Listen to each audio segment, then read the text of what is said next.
Home computers were a class of microcomputers entering the market in 1977, and becoming common during the 1980s. They were marketed to consumers as affordable and accessible computers that, for the first time, were intended for the use of a single non-technical user. These computers were a distinct market segment that typically cost much less than business, scientific or engineering-oriented computers of the time, such as the IBM PC, and were generally less powerful in terms of memory and expandability. However, a home computer often had better graphics and sound than contemporary business computers. Their most common uses were playing video games, but they were also regularly used for word processing, doing homework, and programming. Home computers were usually not electronic hits, since the home computer was sold already manufactured. There were, however, commercial kits like the Sinclair ZX80, which were both home and home-built computers since the purchaser could assemble the unit from a kit. Advertisements in the popular press for early home computers were rife with possibilities for their practical use in the home, from cataloging recipes to personal finance to home automation, but these were seldom realized in practice. For example, using a typical 1980s home computer as a home automation appliance would require the computer to be kept powered on at all times and dedicated to this task. Personal finance and database use required tedious data entry. By contrast, advertisements in the specialty computer press often simply listed specifications. If no packaged software was available for a particular application, the home computer user could program one, provided they had invested the requisite hours to learn computer programming, as well as the idiosyncrasies of their system. Since most systems shipped with the basic programming language included on the system ROM, it was easy for users to get started creating their own simple applications.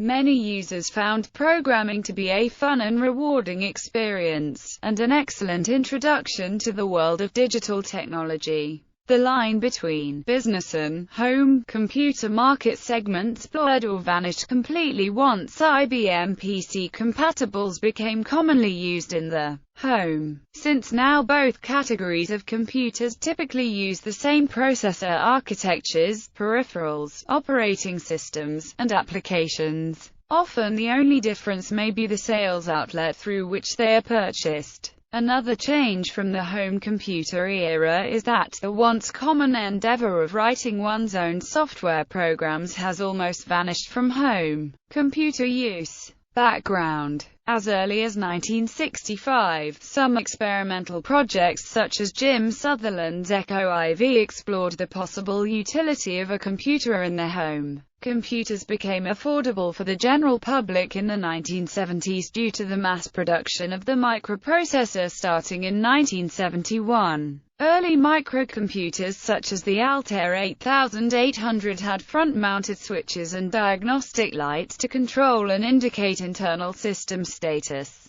and were often sold in kit form to hobbyists. These kits would contain an empty printed circuit board which the buyer would fill with the integrated circuits, other individual electronic components, wires and connectors, and then hand solder all the connections. While two early home computers could be bought either in kit form or assembled, most home computers were only sold pre-assembled. They were enclosed in plastic or metal cases similar in appearance to typewriter or hi-fi equipment enclosures, which were more familiar and attractive to consumers than the industrial metal card cage enclosures used by the Altair and similar computers. The keyboard, a feature lacking on the Altair, was usually built into the same case as the motherboard. Ports for plug-in peripheral devices such as a video display, cassette tape recorders, joysticks, and disk drives were either built-in or available on expansion cards, although the Apple II series had internal expansion slots. Most other home computer models' expansion arrangements were through externally accessible expansion ports that also served as a place to plug in cartridge-based games. Usually the manufacturer would sell peripheral devices designed to be compatible with their computers as extra cost accessories. Peripherals were not often interchangeable between different brands of home computer, or even between successive models of the same brand. To save the cost of a dedicated monitor, the home computer would often connect through an RF modulator to the family TV set, which served as both video display and sound system. By 1982, an estimated 621,000 home computers were in American households, at an average sales price of $530. After the success of the Radio Shack TRS-80, the Commodore PET and the Apple II in 1977, almost every manufacturer of consumer electronics rushed to introduce a home computer. Large numbers of new machines of all types began to appear during the late 1970s and early 1980s. Mattel, Coleco, Texas Instruments and Timex, none of which had any previous connection to the computer industry, all had short-lived home computer lines in the early 1980s. Some home computers were more successful: the BBC Micro, Sinclair ZX Spectrum, Atari 800XL and Commodore 64. Sold many units over several years and attracted third-party software development. Almost universally, home computers had a basic interpreter combined with a line editor in permanent read-only memory which one could use to type in basic programs and execute them immediately or save them to tape or disk. In direct mode, the basic interpreter was also used as the user interface, and given tasks such as loading, saving, managing, and running files. One exception was the Jupiter Ace, which had a fourth interpreter instead of BASIC. A built-in programming language was seen as a requirement for any computer of the era, and was the main feature setting home computers apart from video game consoles.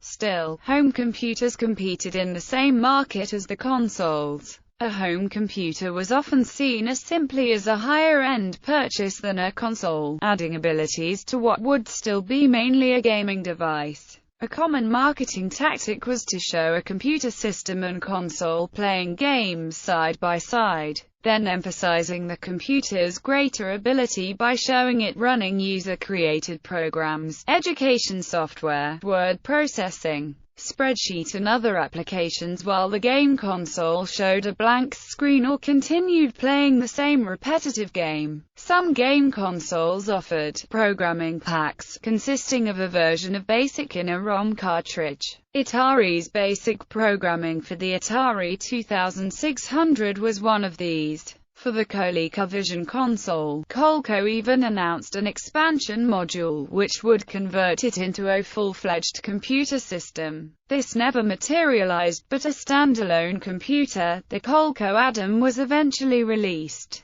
The Magnavox Odyssey Squared game console had a built-in keyboard to support its C7420 home computer module. Books of type-in program listings like basic computer games were available dedicated for the basics of most models of computer, with titles along the lines of 64 amazing basic games for the Commodore 64. While most of the programs in these books were short and simple games or demos, some titles such as Compute Speed Script Series contained productivity software that rivaled commercial packages. To avoid the tedious process of typing in a program listing from a book, these books would sometimes include a mail-in offer from the author to obtain the programs on disc or cassette for a few dollars. Before the Internet, and before most computer owners had a modem, books were a popular and low-cost means of software distribution, one that had the advantage of incorporating its own documentation. These books also served a role in familiarizing new computer owners with the concepts of programming. Some titles added suggested modifications to the program listings for the user to carry out.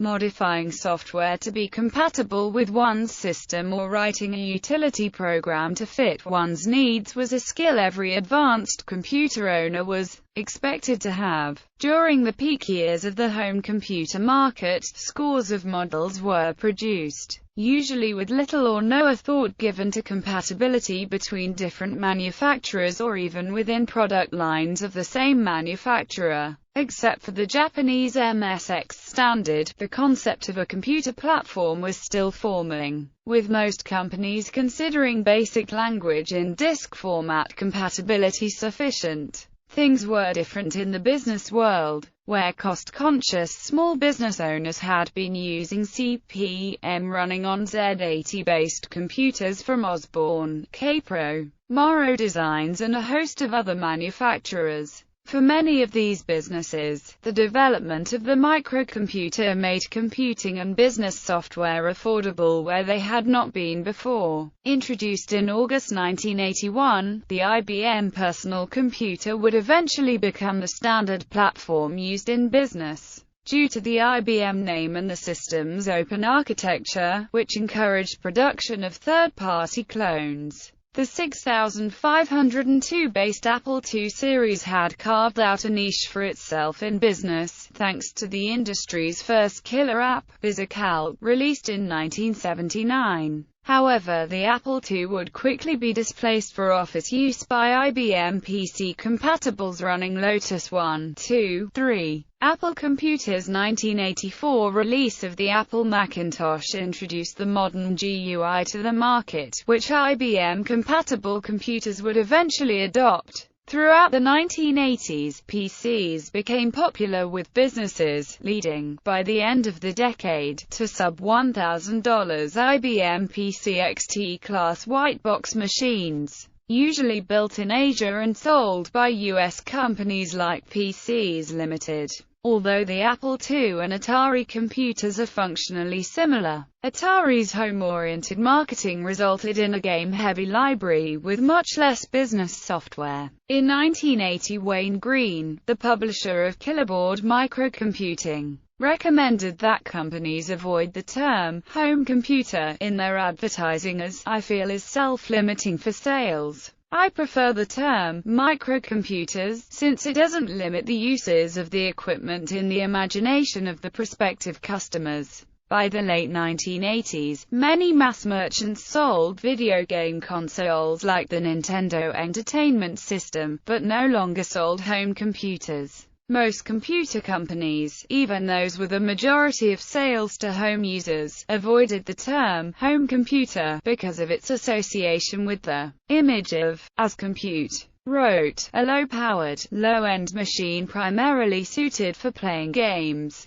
Apple consistently avoided stating that it was a home computer company, and described the IIC as a serious computer for the serious home user, despite competing against IBM's PCJR home computer. John Sculley denied that his company sold home computers. Rather, he said, Apple sold computers for use in the home. In 1990, the company reportedly refused to support joysticks on its low-cost Macintosh LC and IISI computers to prevent customers from considering them as game machine S. By 1985, price wars had driven the consumer electronics companies from the market, as they could no longer sustain development of what had become, for them, money-losing projects. Toward the end of the 1980s, clones also became popular with non-corporate customers. Inexpensive, highly compatible clones succeeded where the PCJR had failed, replacing the hobbyists who had made up the majority of the home computer market were, as Compute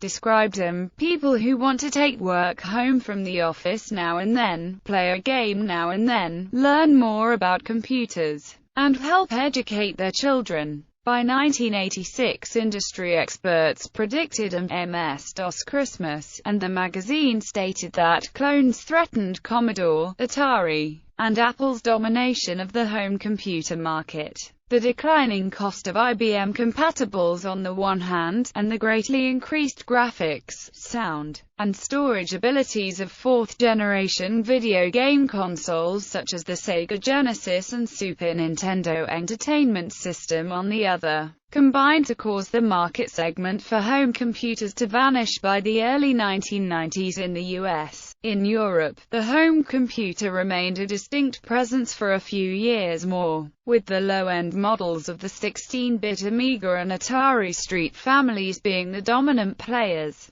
But by the mid-1990s even the European market had dwindled. The Dutch government even ran a program that allowed businesses to sell computers tax-free to its employees, often accompanied by home training programs. Naturally, these businesses chose to equip their employees with the same systems they themselves were using. Today, a computer bought for home use anywhere will be very similar to those used in offices, made by the same manufacturers, with compatible peripherals, operating systems, and application software.